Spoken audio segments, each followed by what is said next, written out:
Advance DBMS के 2017 और 2016 के क्वेश्चंस हम देख लेते हैं यहाँ पे। इम्पॉर्टेंट जो इनिशियल क्वेश्चंस थे, क्योंकि पहले क्वेश्चंस में ही सारे यूनिट्स कवर हो जाते हैं। मगर अगर तुम चैनल पे जाके गेट सेट स्टडी के चैनल पे जाके देखोगे तो कम्युनिटी पोस्ट कर रखी है। अगर कम्युनिटी सेक्शन जो होता है, जैसे वीडियो करते हैं फिर प्लेलिस्ट दिखती है, फिर कम्युनिटी सेक्शन में तुम्हें 2017 और 16 के दोनों के क्वेश्चन पेपर्स दिख जाएंगे। ठीक है, वैसे तो मैंने कवर करने की कोशिश की है, इसको मैं अपडेट भी करता रहूँगा। ठीक है, तो पहले ये जो क्वेश्चंस यहाँ पे हैं वो डिस्कस कर लेते हैं। तो 2017 में भी और 16 में भी सेम पैटर्न पे क्वेश्चन आया था, डिफ्रेंशिएट बिटवीन द फॉलोइंग। और ऐसे करके फिर 5 चीज़ें दे रखी थी, 4-5 चीज़ें दे रखी थी ABCDE तक, और बोला था इनको डिफ्रेंशिएट करो। ठीक है, तो देख लेते हैं एक करके। पहला है procedures and functions in PL/SQL। Procedure and function both are sub programs in PL/SQL that can be called by other PL/SQL blocks, however have some difference. तो डिफरेंस पूछा है, तो डिफरेंस दिखाते हैं। A procedure in a sub program that perform a specific action does not return a value. तो एक action perform करता है और कोई वैल्यू रिटर्न नहीं करता। It is executed using the call statement और as part of large block. ठीक है, और फंक्शन जो है एक सब प्रोग्राम है that perform a specific action and return a value that can be called from other PL/SQL blocks और SQL स्टेटमेंट्स। ठीक है, फंक्शन जो होता है वो रिटर्न करता है कोई ना कोई वैल्यू को, है ना, और कॉल कर सकते हैं दूसरे SQL स्टेटमेंट से। सेकंड देखते हैं current database and temporal database के बीच में डिफरेंस। तो करंट डेटाबेस एक ट्रेडिशनल डेटाबेस है that store the current state of the data at any given time, और it is not design to track change over time. ठीक है, तो ट्रेडिशनल डेटाबेस है करंट डेटाबेस जो करंट स्टेट को store करता है, और ये डिज़ाइन नहीं रखा कि ओवर टाइम ट्रैक कर रहे चेंजेस को, और do not store historical version. तो इस चीज़ का ध्यान रखना कि करंट जो होता है हिस्टोरिकल वर्जन को नहीं करता है, वाइल टेम्पोरल जो डेटाबेस होता है उसमें हिस्टोरिकल वर्जन स्टोर होता है। ये मैंने पहले भी बताया था जब हमने 2018 का पेपर डिस्कस किया था, और प्लेलिस्ट का लिंक मैं डिस्क्रिप्शन में ही दे रहा हूँ। It tracks changes to data over time and allow users to query data as it exist at any point in the past. ठीक है, तो ये ट्रैक करता है जो डेटा कैसे चेंज हो रहा है, ओवर टाइम कैसे चेंज हो रहा है, और this allow more accurate in reporting and analysis. तो मैंने उस समय भी बताया था कि जैसे हम किसी पेशेंट का डेटा चेक कर रहे हैं तो किस तरह से उसके चेंजेस आ रहे हैं, उसके अगर दवाइयों का असर हो रहा है, तो उन सब चीज़ों का जो है वो टेम्पोरल डेटाबेस बनता है। Structure type and inheritance in SQL की बात करें तो स्ट्रक्चर टाइप जो होते हैं यूज़र डिफाइंड टाइप्स होते हैं SQL में, that contain multiple attributes of various data types, और they allow users to create custom data types. ठीक है, जो मल्टीपल एट्रीब्यूट्स कंटेन करते हैं, और कस्टम डेटा टाइप यानी खुद से बना सकते हैं, that can be used in table views and other database. While inheritance का क्या चक्कर होता है SQL में, that allow users to define new type based on existing types. तो जो एग्जिस्टिंग टाइप है उसी से बेस्ड, जैसे तुमने इनहेरिटेंस पढ़ा होगा, है ना, ऊप्स कॉन्सेप्ट में, वही सिस्टम यहाँ लगा है। It is a way of creating new type of inherited attributes and behaviour of existing type. ठीक है, प्रीवियस का इनहेरिट लेता है। और डी पार्ट था a type X and a reference type, ref X. Under what circumstances would you choose to use a reference type. ठीक है, तो अब a type X is a user defined data type. ठीक है, type X जो है user defined है, that can be use to define variable column and other object in the database. While ref X यानी data type that store the reference of an object of the type, जैसे reference pointer वगैरह होते हैं, वैसे ही reference of x है type x rather than the object itself, तो उसका रेफरेंस लेता है। It is use that when you want to store a pointer to an object. देखा, मैंने बताया पॉइंटर जो है अगर तुम उसको स्टोर करना चाहते हो, जैसे हम एड्रेस लेते हैं, एक एरे का एड्रेस लेते हैं, उसके अंदर कुछ भी हो सकता है, तो वो टाइप एक्स के कंटेन में होगा, मगर रेफरेंस एक्स जो उसका रेफरेंस होगा। अगर हम ई पॉइंट की बात करें, data definition language and data manipulation language, अब ये 2016 में भी पूछा गया, 2017 में भी पूछा गया, और ये हम पढ़ते भी आ रहे हैं।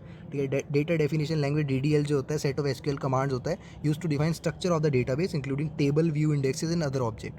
और DDL command include create, alter, drop, ये सब आता है। तो एग्जांपल जरूर देख लेना, क्या पता बड़ा क्वेश्चन आए तो तुम बना पाओ कि क्रिएट कमांड कैसे यूज़ करते हैं, ये सब चीज़ें। मैनिपुलेशन जो है मैनिपुलेट करना है डेटा को, जैसे सेलेक्ट करना, इंसर्ट, अपडेट, डिलीट करना। ठीक है, 2016 में भी देखो मैं बता रहा था इसी तरह के क्वेश्चन आए थे। पहला टाइप था कि डिफरेंशिएट करना था दो टर्म के बीच में, SQL और रिलेशनल अलजेब्रा के बीच में। तो SQL जो है वो डिक्लेरेटिव लैंग्वेज है use for managing and querying relational database. ठीक है, it provides way to interact with data stored in table and views using a set of command. ठीक है, SQL कमांड्स तुम यूज़ करते हो, सेलेक्ट, इंसर्ट, अपडेट, डिलीट करते हो, तो मैनेज करते हैं, क्वेरिंग करते हैं रिलेशनल डेटाबेस पे। वाइल रिलेशनल अलजेब्रा जो है वो थ्योरेटिकल लैंग्वेज है। तुमने देखा है पाई का यूज़ करते हैं, सिग्मा का यूज़ करते हैं, है ना, सेलेक्ट करने के लिए। क्लस्टर करने के लिए जॉइंट्स बनाते हैं, तो वो सब है रिलेशनल अलजेब्रा यूज़ करते हैं उसमें to describe operation on relational database. Theoretical है, जैसे सिलेक्शन, प्रोजेक्शन एंड जॉइंट्स, जैसा बताया मैंने। Is a mathematical language to describe the behaviour of relational database. तो मैथमेटिकली हम कैसे डिस्क्राइब करते हैं। फिर आता है distributed database and object oriented database.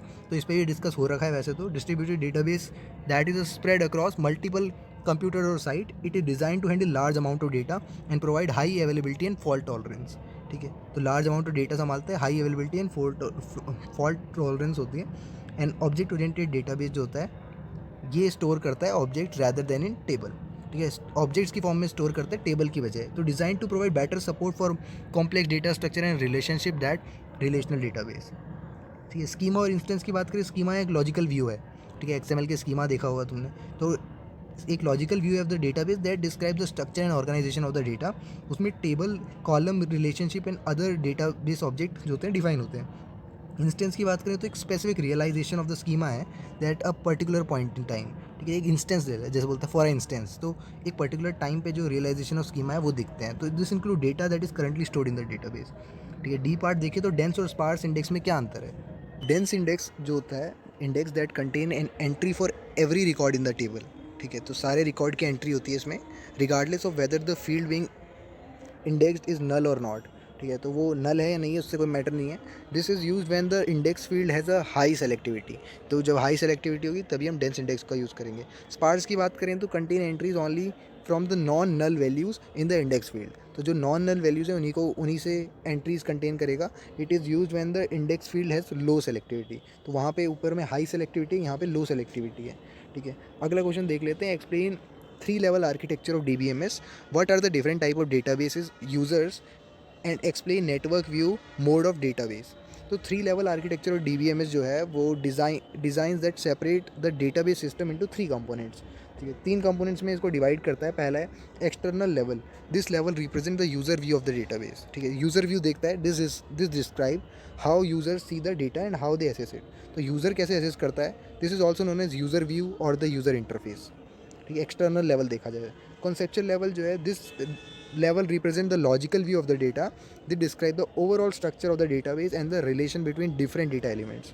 ठीक है, इसको हम बोलते हैं लॉजिकल व्यू या ग्लोबल व्यू भी बोलते हैं। फिर इंटरनल लेवल आ जाता है। This represent the physical view of the data. ठीक है, फिजिकली कैसा दिखेगा, describe how the data store on a physical storage device. तो किस तरह से स्टोरेज डिवाइस में, हार्ड डिस्क में कैसे सेव होगा, it is also known as physical view या स्टोरेज व्यू। अब different type of data basis पूछा है तो एंड यूज़र देख लेते हैं। There are the people who use the database to perform specific task और they may not have any knowledge of the underlying database structure या design। अब उनको डिज़ाइन वगैरह का कोई मतलब नहीं है, उनको बस कुछ टास्क परफॉर्म करने हैं। अब एप्लीकेशन प्रोग्रामर्स की बात करें, these are the people who write the program, जो मैनिपुलेट करते हैं डेटाबेस को। ठीक है, they need to have knowledge of the database structure and design. उनको स्ट्रक्चर और डिज़ाइन की ज़रूरत है, तो ये एप्लीकेशन प्रोग्रामर्स कहलाते हैं। और डेटाबेस एडमिनिस्ट्रेटर जो होते हैं, ये रिस्पॉन्सिबल होते हैं मैनेज करने के लिए डेटाबेस सिस्टम को। डेटाबेस में कोई हार्म ना हो जाए, कुछ डेटा डिलीट ना हो जाए अननेसेसरी, और बैकअप रिकवरी रहे, सिक्योरिटी रहे, ये सब वो देखने वाले होते हैं। ठीक है, अब नेटवर्क व्यू ऑफ डेटाबेस देख लेते हैं। Network view mode is a way of looking all the relationship between data elements in a database. ठीक है, डेटाबेस एलिमेंट्स को रिलेशनशिप जो है, नेटवर्क व्यू मोड क्या करता है, एक तरीका है देखने का। It shows how data elements are related to each other. और नेटवर्क इंटरकनेक्टेड डेटा एलिमेंट्स किस तरह के हैं। ठीक है, और it is used in database, network database management system, जहाँ पे ऑर्गेनाइज करते हैं डेटा को नेटवर्क स्ट्रक्चर में, हायरार्किकल स्ट्रक्चर में। और a record can have multiple parents. ठीक है, तो उसके अलग अलग पेरेंट्स हो सकते हैं। They allow for complex relationship among data elements. तुम्हें जो कोई भी कंपनी का अगर तुम एग्जांपल लेना चाहो बैंकिंग सिस्टम का, तो वहाँ से भी इसको नेटवर्क से कनेक्ट कर सकते हो। अगला बी पार्ट था इसी क्वेश्चन का, 2016 का ही। राइट अ ट्रिगर है ना, which modify the inventory of book. Trigger के बारे में हम अच्छे से बात कर रखे हैं पहले ही 2018 के पेपर में। अब ट्रिगर बताना है यहाँ पे, make some assumptions if needed. अगर एजम्पशंस हैं तो खुद से कर लो। और write a trigger which modify the inventory of book. तो when it is issued to someone, तो इन्वेंट्री बनानी है किसी बुक की। तो देखो, अज्यूम कर लेते हैं हमारे पास बुक टेबल है दैट कंटेन बुक का नाम, ऑथर और इन्वेंट्री काउंट। ये 3 चीज़ें हैं। ठीक है, we have an issue table that contain the name of the person who issued the book, एक लाइब्रेरी मैनेजमेंट सिस्टम में।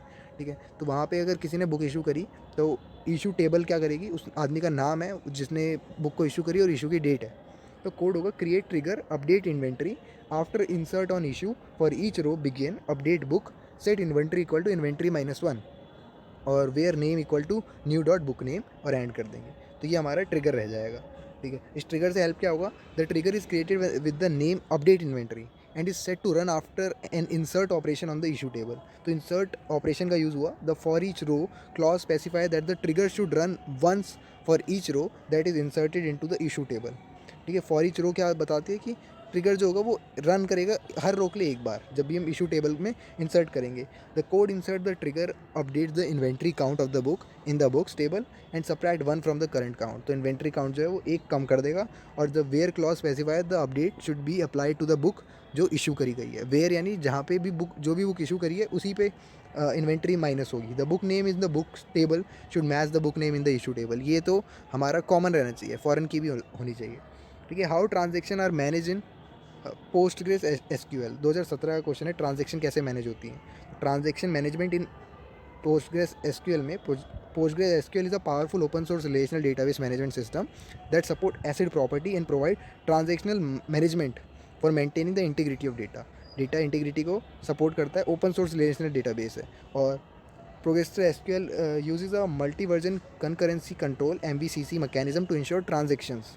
ठीक है, तो फॉलोइंग की फीचर्स हैं इसकी। Atomicity, the transaction in Postgres SQL is atomic, which means that it is single unit of work that is either completed in its entity or roll back completely if the error occur। यानी एक काम होगा, अगर नहीं हो पाया तो roll back हो जाएगा। कंसिस्टेंसी जो होगी वो PSQL ensure that the database remain consistent before and after the transaction. तो ये होना चाहिए कि ट्रांजेक्शन के बिफोर और आफ्टर कंसिस्टेंसी मेंटेन हो। आइसोलेशन जो होगा वो आइसोलेट करेंगे each other to prevent conflicts and inconsistency. Durability की बात करें तो Postgres SQL ensure that all committed transactions are returned to disk and are durable even if the events of system failure। System failure के बाद भी durable रहना चाहिए। Briefly explain database management feature support bye IBM। 2017 का question, मैंने जो unit 4 का बताया था तुम्हें कि IBM ये सब ओरेकल वगैरह देख लेना, तो वैसे ही क्वेश्चन आ रहे हैं।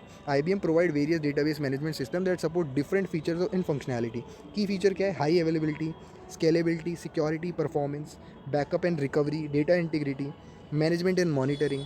ठीक है, कुछ ऐसे टॉपिक्स हैं ना जिसके बारे में तुम बस कीवर्ड तुम्हें पता होगा तो बना के लिख सकते हो आंसर।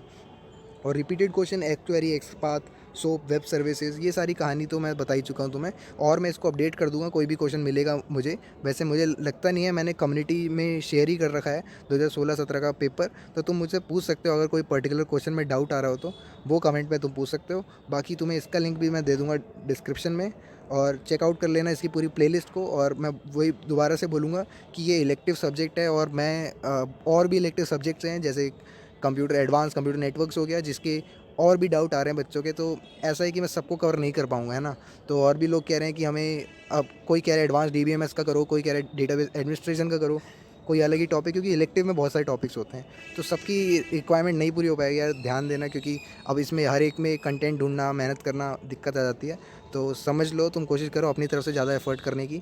ठीक है, मैं ट्राई करूँगा और वीडियो बन पाए, मगर टाइम बहुत कम है। तुम्हारे लिए लॉस होगा कि आखिर में मैं कुछ ऐसा बता दूंगा जो पेपर में आ गया, फिर तुम बोलोगे कि लेट क्यों बताया। तो इससे अच्छा खुद से पढ़ो, तुम्हें पता है क्वेश्चन क्या क्या आने वाले। रिपीटेड नंबर ऑफ क्वेश्चन ज़्यादा हैं और थ्योरेटिकल सब्जेक्ट है, तो डरो मत। 2-3 क्वेश्चन अगर तुम्हें इन्वेंट्री बनाने के आ गए तो वो तुम 2-3 क्वेश्चन को प्रैक्टिस करोगे तो तुम्हें समझ में आ जाएगा क्या फ्लो रहना चाहिए। तो बस आज के लिए इतना ही, और मिलते हैं अगली वीडियो में।